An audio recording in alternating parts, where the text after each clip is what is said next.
Policy is most effective when it is tethered to reality. We will see few gains in East Africa if our policy there does not account for the on-the-ground truth that Somaliland has been functionally independent for decades. Count on the Heritage Foundation for always trumpeting that fact. So let's upgrade our policy. The United States of America should strengthen its position in a precarious and important part of the world. It should do the justice of honoring the consistent aspirations of millions of Somalilanders to rule themselves. And America should proudly be the first state to recognize Somaliland as an independent nation.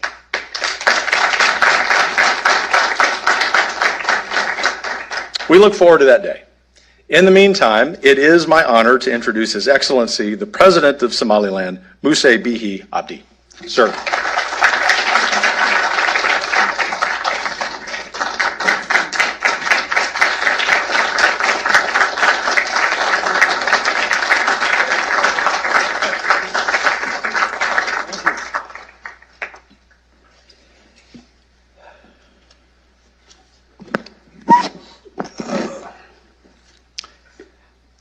I would like to extend my sincere gratitude and appreciation to Dr.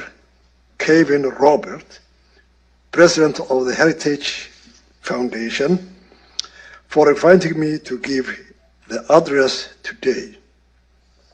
The Heritage Foundation stands out among the America's leading public policy institutions to promoting a truly interdisciplinary approach to understanding the politics of the and economics of East Africa.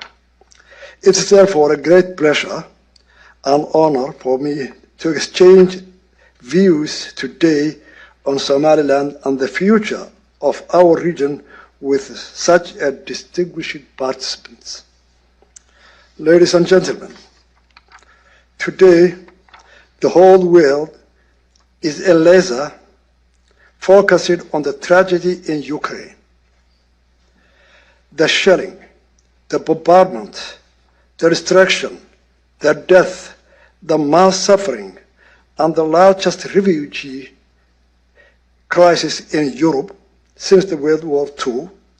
Today, the suffering of the people of Ukraine is unfolding in front of our eyes with the help of the 24/7 news cycle and the social media. For us, as Somalilanders, the tragedy is reminiscent of the genocide committed against our people 33 years ago. A tragedy I myself witnessed firsthand, on which over 50,000 of our people were massacred in the hands of Somalia government at that time. And millions of our people became either refugees or were internally displaced. We feel the pain and the anguish that the people of Ukraine feel today because we went through the same experience. Only in our case, the genocide committed against our people was hidden from the world, as at that time there were no 24/7 days news cycle and the social media. However, the better memory of what we went through is forever be memorialized in the minds and will never be forgotten by our people.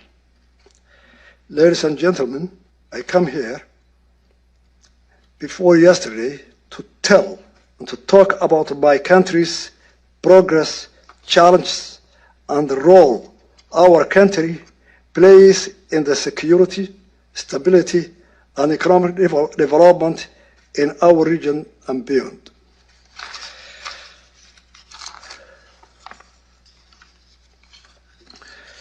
Somaliland geopolitical significance and shared interest with the like-minded countries. First, the security situation in Somalia has deteriorated dramatically, proving a re-evaluation of the political consideration that embedded more direct engagement between the US and Somaliland. As you will recall, the United States re-established diplomatic ties with Somalia in 2013, guided by a vision of an empowered central government in Mogadishu that could build domestic unity among the disparate clans, degrade and defeat extremism, and protect its people and the neighbors from the scourge of terrorism and instability. That vision was unlikely not realized. Today, even the most committed empowering the Mogadishu regime have lost faith in that project. Time and time again, Mogadishu's partners have expended financial resources, diplomatic resources, and military resources with a little show to be with their effort. Regrettably, after nearly a decade of good intentions by Mogadishu partners and considerable US and international assistance, the Somalia government lacks legitimacy and struggles to exercise its authority beyond Villa Somalia. It remains the source of instability in our fragile region. Secondly, the major development in the Horn of Africa has become a region of heightened strategic importance. In a difficult neighborhood, Somaliland's stability and reliability is increasingly recognized as an asset to the advancing the interest of countries with which we share the same values. In recent years, the stability of the Horn of Africa has been challenged by conflicts in the region, as well as the constantly evolving operations of terrorist groups. Instability and food insecurity is further exacerbated by the drought, desertification, locust swarms, and climate change effects. Simultaneously, the Bab el-Mandeb Strait has emerged as a vital strategic link in maritime trade routes connecting the Atlantic Ocean and Mediterranean Sea to the Indian Ocean. Significantly, a portion of the world's oil passes through Bab el-Mandeb, as well as considerable trade between Europe and Asia. Its importance is reflected in the expansion of foreign military bases and build-up of naval forces in the Red Sea, as well as enhanced international cooperation to fight piracy and ensure maritime security. Great powers competition in Africa will continue for the foreseeable future. In this environment, the United States should make clear its support for governments that embrace democratic governance and stability in the midst of threats, instability, and external pressures. Major developments: Somaliland emerges as a trade and shipping hub. The modernization of Berbera Port, the opening of a new international airport, and construction of commercial corridors to inland neighbors and connecting the Horn of Africa to global trade routes, serving as an linchpin for renewed economic development in East Africa. Last June, our government and DP World of the Emirates inaugurated a new container terminal at Berbera Airport, marking the completion of the first phase of a significant port expansion project. This was followed in October with DP World and Britain's Development Finance Agency announcing plans to jointly invest a significant amount of money in logistics infrastructure in Africa, sharing with further modernization of Berbera Port. These investments, combined with the ongoing challenges in neighboring countries, make Somaliland the most stable and reliable conduit between much of East Africa and the world's major shipping lines. Taken together, these three developments, the challenges the international community confronts in the Horn of Africa is increasingly strategic importance, and Berbera's potential to create a new economic engine for the region means that Somaliland is poised to become a key player in global security and economy. Somaliland and Somalia, or Somaliland dialogue and Somalia.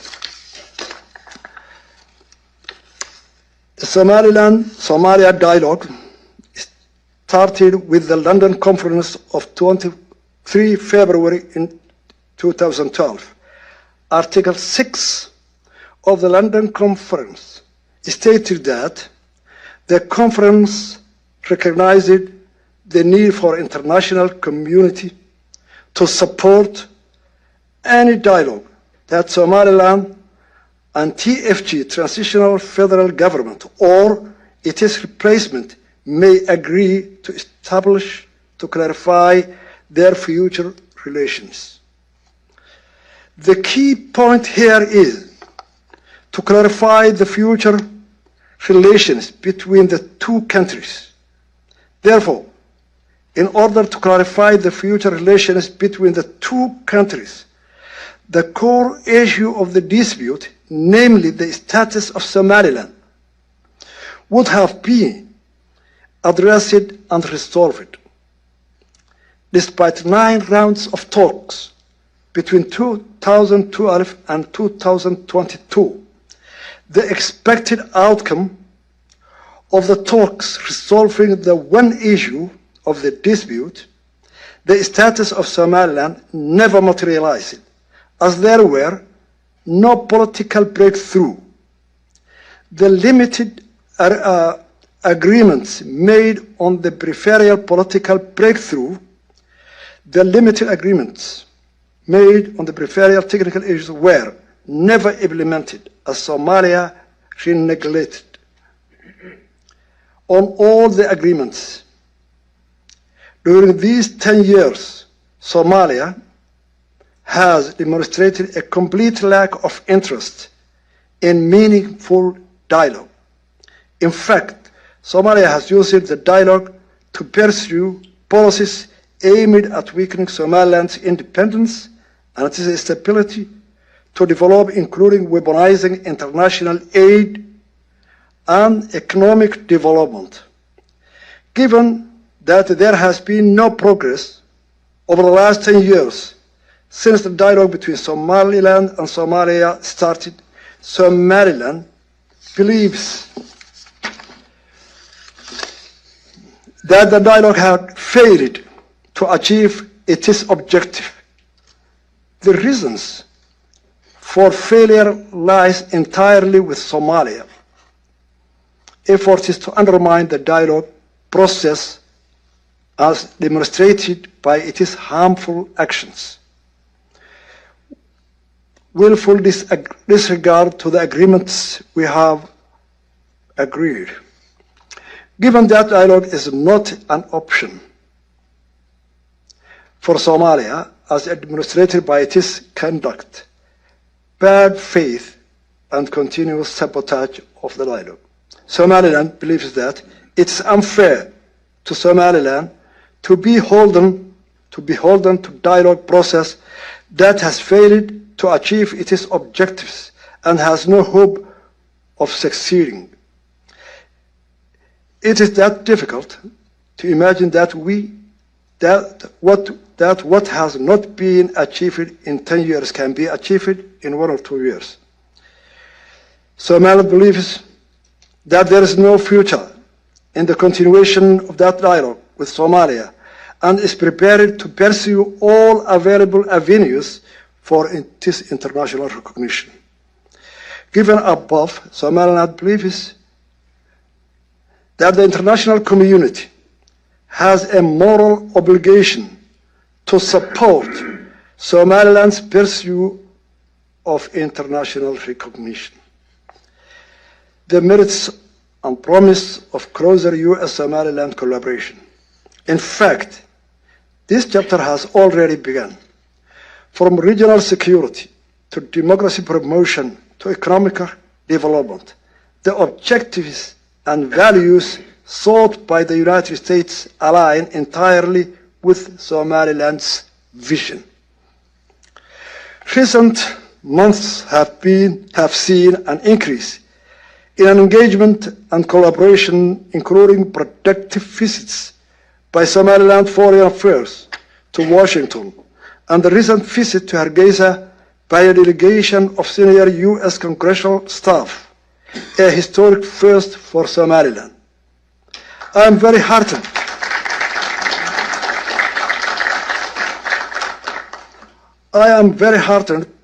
by these developments, by sustained direct dialogue and partnership is needed if we are to effectively address the growing challenges and truly advance our shared security, economic, and governance objectives in the region.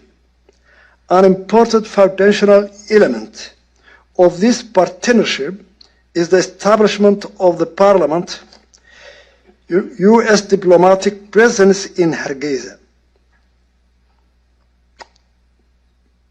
To establish of a permanent US diplomatic presence in Hargeisa. Several nations, including Ethiopia, United Kingdom, Denmark, Kenya, Taiwan, Turkey, and the United Arab Emirates have diplomatic offices in our capital, and the United States of America should join their ranks. With this presence and regular visits by senior US officials, we will be able to cooperate more closely in a number of key areas. Let me briefly highlight few areas where Somaliland's capabilities and proven track record can be valuable resources for like-minded countries. As I noted earlier, Somaliland has successfully deterred threats to our homeland and piracy in our territorial waters. Our Coast Guards works with partners such as the United Kingdom to guarantee the safety and the security of maritime trade through the Red Sea and the Gulf of Aden. We work with foreign partners and international NGOs to minimize illicit trafficking and smuggling networks. We have much to offer in terms of community-based security, successes, and closer collaboration with the United States on these efforts would advance shared interest and strengthen its needed presence in the region. Similarly, our recent modernized infrastructure, particularly the Port of Berbera, is well positioned to support security operations, logistics, and humanitarian aid, as well as expanded commercial opportunities throughout the region. We appreciate U.S. government's interest in PEPRA and hope discussions will continue to explore utilization and further development of what could be a vital gateway for trade, investment, and security cooperation between the two countries.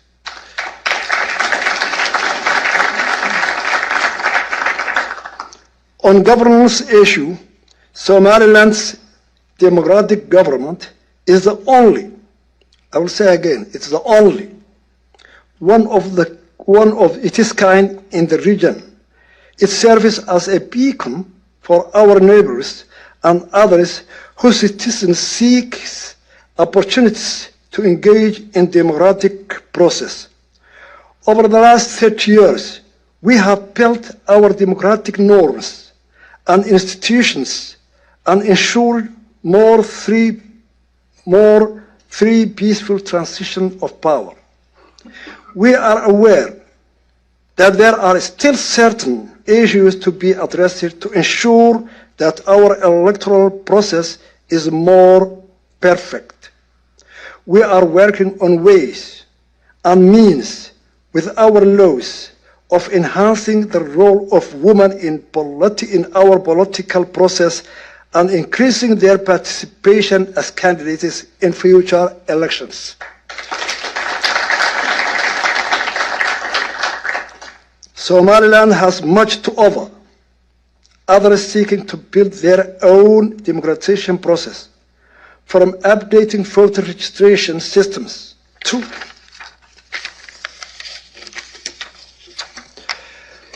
ensuring the objectivity of national election authorities, and from managing polling stations to facilitating the work of independent election monitors. We have 20 years of practical experience to share. We would welcome greater partnership with the United States government and civil society organizations to advance democratic norms in our region and elsewhere, and to further improve our democratic institutions.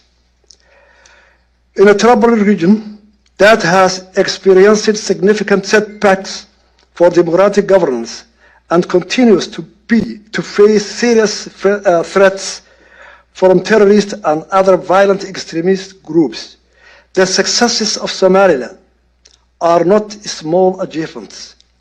Our friends in the United States understand this, and we are grateful for their continued engagement and support.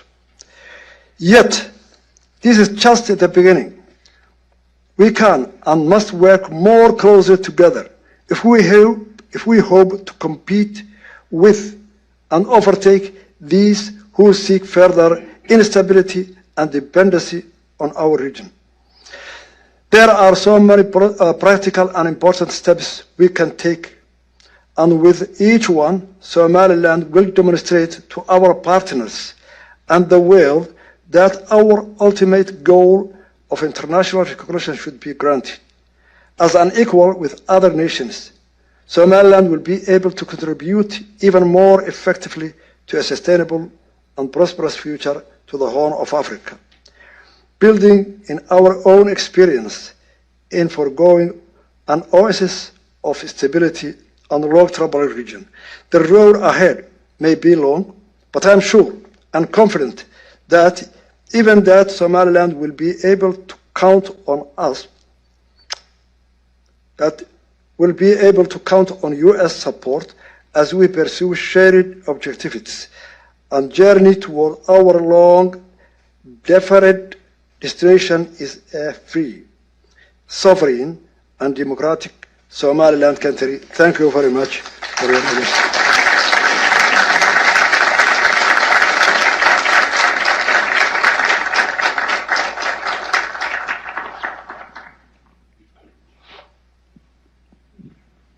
Okay. Well, Your Excellency, thank you very much for those comments and for joining us here today. It really is a privilege and an honor to have you. Just a few questions from me. I'll have to choose wisely among this long list that I have, but we don't have time for all of them. But you mentioned China briefly in your remarks, and of course, Dr. Roberts mentioned China as well. There have been rumors about Chinese delegations visiting Hargeisa. Can you give us any insight into those conversations and what Beijing is saying to you? As you know, the Horn of Africa region today, all the superpowers or the developed countries or the G7 countries, they are competing on the Horn of Africa. And every government, China, USA, UK, Soviet Union, every government is trying to get the influence of a nation in that region for their national interests. So China is one of these countries who are always competing, especially with the United States on the Horn of Africa. So yes, their delegation has come to Somaliland, and we discuss our interests and their interests. But most of the time, now we have, different opinions, conflict, because the issue of Taiwan. The Chinese are very upset that Somaliland has made economical relations, and opened a trade office representative from Taiwan in our capital. But Somaliland is an independent country. We are not economically strong. We are not militarily strong. We are poor, but we are very proud.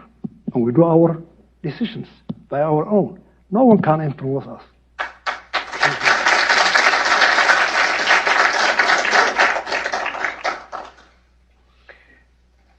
Thank you for that. You mentioned how proud Somaliland is and Yes. independent, and that's clear if you study Somaliland's history at all. One of the things that strikes me, and one of the reasons I believe that the United States should recognize Somaliland, is that I don't see any future where Somaliland willingly rejoins or joins southern Somalia. Do you agree with that? Do you see any scenario where Somaliland would willingly join with southern Somalia? I am not clear the decisions of the United States of America about Somaliland. But I hope, and our people are expecting to have a close engagement with the United States of America, because we share certain values. First, we share the history. Somaliland was a British colony, and USA was a British colony. The Americans fought for their independence, the same way Somaliland fought for its independence. We have the same culture, the language, and most of behaviors based on UK culture.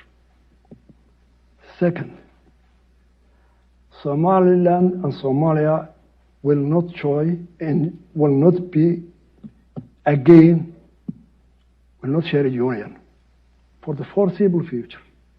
Why? Our mentalities are different. Somali, those who are in Mogadishu since 1960 and today, 30 years we were in union. That 30 years was very difficult, both of us. There was infighting inside the country. Rejection of the Constitution, 1960. An unsuccessful coup in 1961. Those in Mogadishu, they believe it, and they believe today, and it is in their mindset, that Somaliland is a small region of Somalia. they neglect the history that we were two independent countries that joined voluntarily. But most of the people in Mogadishu, they don't believe that. Why? In 1991, Somali Republic failed. It was a government composed of two different states, united voluntarily. But the united international community, the U.S. was leading. In 2003, they recognized part of the union as an independent. So why do they recognize Somaliland? Why do they accept? Because most of the international community, the European countries, EU, and the Americans, who are the leaders of democracy in this globe, are supporting Mogadishu, which is based the whole Shabab, terrorist, and failed leaders to their people, to protect their people. So why do they? And why do we accept to be part of them? Since they are not agreeing that we were equal, two states who joined together. And now we have been succeed. Each one on this way, own way. 30 years in union, 33 years without union. So, no way Somaliland will accept to have a union with Somalia.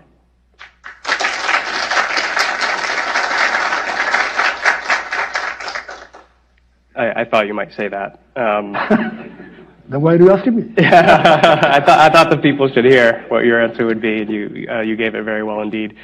You mentioned the African Union. Why do you think the AU has taken the position that it has on Somaliland? Especially, they've sent fact-finding missions themselves and have recognized the uniqueness of Somaliland's case. Why do you think there hasn't been any action at the African Union on Somaliland? Very simple. The problem of Africa as a whole is the problem of colonization. Some leaders of Europe at that time, they were in Berlin, so they took a pencil and they put on the map of Africa. They never considered the ethnicity, the culture, the governments or the kingdoms who were there in Africa. So simply they divided that pencil. So they created a problem which will take for a long time. A mother is here, her son is the other side of the boundary, a husband is here, his wife is the other side of the boundary. And that problem has the whole of Africa. So the African governments in 1963 in Cairo, they accepted, yes, we cannot solve this problem nowadays. So let the boundaries be as if they were from the colonization. So that's why Africa still is in a confusion. See Congo. Every other country.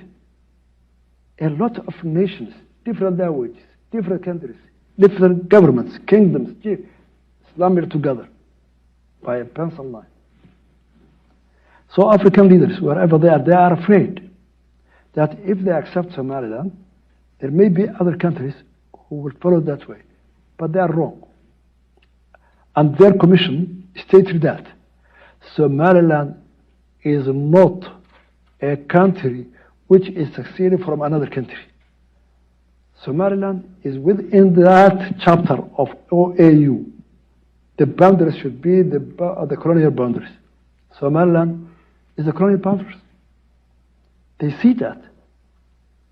But some of them are manipulating that. We are afraid of that because there is a crisis in every country. See, Kenya, maybe 80 nations, can't allow it. Ethiopia, Nigeria, Congo, and so forth. But the Commission, 2005, the African Union sent to Somaliland, Hargeisa, they concluded their report.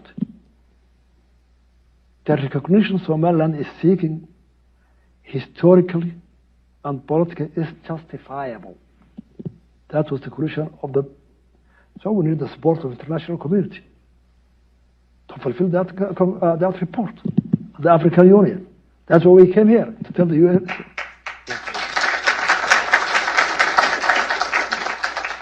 Yeah, I'm not sure the AU listens to the United States much, but perhaps we can put in a word. If the United States government just not to talk, just if they look at Somalia, the Africans will come together to. They will support.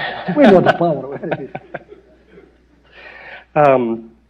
So obviously, Ukraine is on many people's minds. You referenced Ukraine and the awfulness of the Russian invasion. One argument that I've seen made is that the Russian invasion of Ukraine shows that Somaliland should remain part of Somalia because you don't want to violate borders. I personally disagree with that argument, and I assume you do as well. Can you explain to us why the Ukraine situation is different from the Somaliland situation? I think it's clear. Historical. The Ukraine was a part of the Soviet Union. Then, when the Soviet Union collapsed, well, maybe 25 or 33 countries, they have got their independence, just like colonials from the African countries. So, Ukraine is an independent country since 1991 with its borders. But they have a cultural relations with the Soviet Union. The language, the culture, the heritage, they share it. And they are close neighbors. But they are an independent country. Why Russia is invading Ukraine, I don't know. You know me better. The Americans and Europeans are opposing that. The Russians are invading. That policy, I don't know. Let it be there. I will not go to that. But we are different from that. It's clear. We were two different states. We have been recognized by 26 countries, including the United States of America. Then we voluntarily united. And now each one is going on its way when it's fair. So I think we are different, Ukraine and so on. But we share the anguish, the death, the refugee, the bombardment. We share all this. And we are well experienced. We were the first witness, most of us. So we feel it, and we are very sorry about it. And we don't support it to bombard cities, women, children. That's not a war. That's a massacre. It's anti-humanitarian. So we don't accept that, and we'll never support it. But politically, we are different. But we share with the people of Ukraine the suffering that we have experienced. And still, we are suffering for 33 years. We share that agony together. But politically, we are different. I hope you know it well.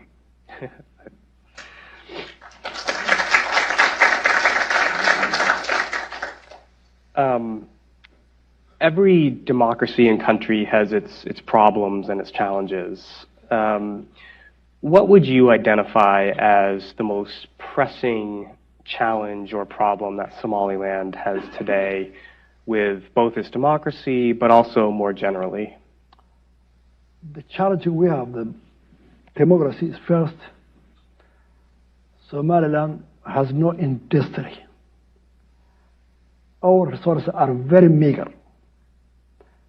So, a poor people to fulfill democracy is very difficult.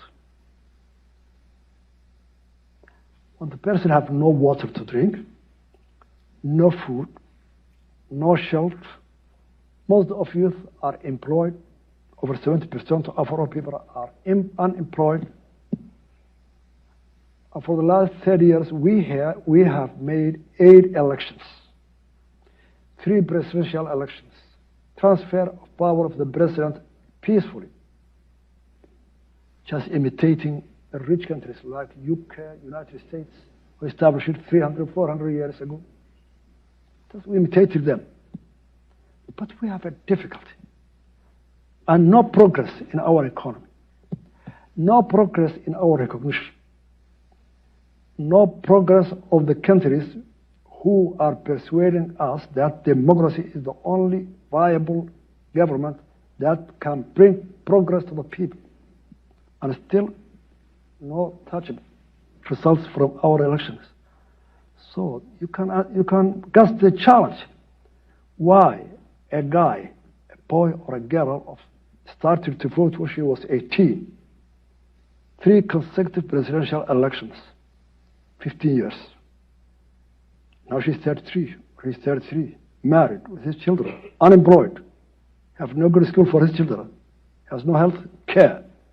Why does he support democracy? Guess that. Just because the United Kingdom, the Americans, the progressive people have tried it. Let's go that path. It's a challenge to us. They need to support those who share our values. So to understand and to get product from the elections and democracy. So we have the challenge we have is the poverty. Number 1. Security. All our Horn of Africa, most of the countries are unstable. There are terrorists, Shabab, ICS, in Mogadishu, and the northern regions of Somalia. So all our efforts, all our migrant resource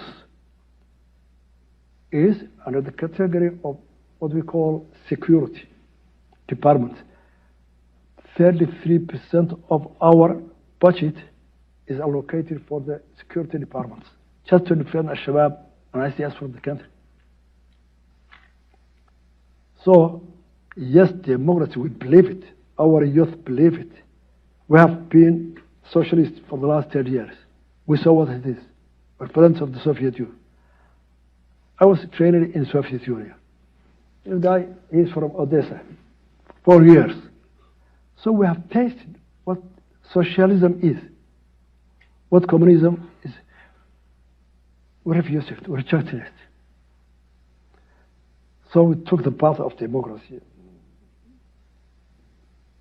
Social, what's called free media, free market also. But we need the production of democracy. Our people, they need it. Not rhetoric, democracy, the best way, but we need the products. And we will get that the support of the U.S. people, not the government.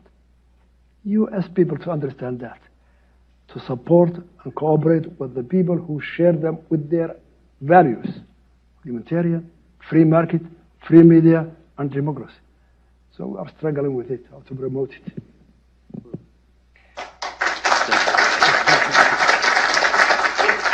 Well, you certainly know your audience, singing the praises of democracy and criticizing socialism. It is a factual. The final question, we're already running out of time here, unfortunately, but what are you most proud of? Somaliland has a lot to be proud of. We've already discussed a number of those things. If you had to choose one element of Somaliland's experience, what would you say, this makes me most proud? I am proud of the Somaliland people, how they are resilient. They are the only one, maybe in Africa or in East Africa, that their government have collapsed. And no one can imagine when the government collapses. All of a sudden, think you are in Washington, there's no police station, there is no bank, there is no electricity, there is no jail to put the criminals. How do you think that? We started from there. Even without water in our cities. Our people, they came back from the camps, refugee camps from Ethiopia. Thousands and thousands of them. And they came their homes, destructed by air and bombardment of tanks. Their people, their sons, their old maybe fathers are still their body death in the houses, not buried, 2 years. They started from there. First, to make peace, to build institutions for their security, to rebuild the station police, to fetch for water the people, to start schooling, education, under the tree. There is one of our delegates who was learning under the tree for his first 10 years. He's with us. From there, we started to build a government institutions with a very meager help from NGOs. No government in the globe have helped us. And you know, we are very poor people. We have no industry. We have no oil. We have an oil and diamond, but we have not still explored it. So our people are very resilient. They are people who can survive with every situation. And their belief they can do it. They can do a government. And we made a government. The most democratic, the most peaceful in the Horn of Africa. We built it for 33 years. And I'm very proud of our people. Men and women.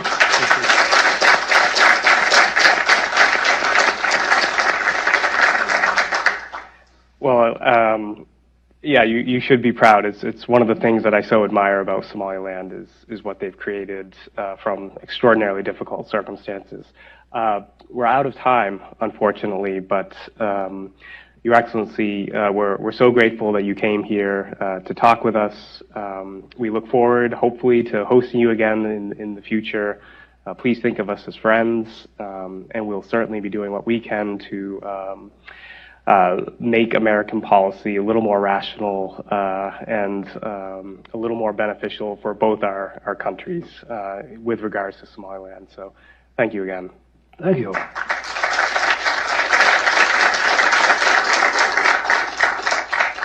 It's a great pleasure to me to be in Washington again. I lived there. I think you were not born at that time.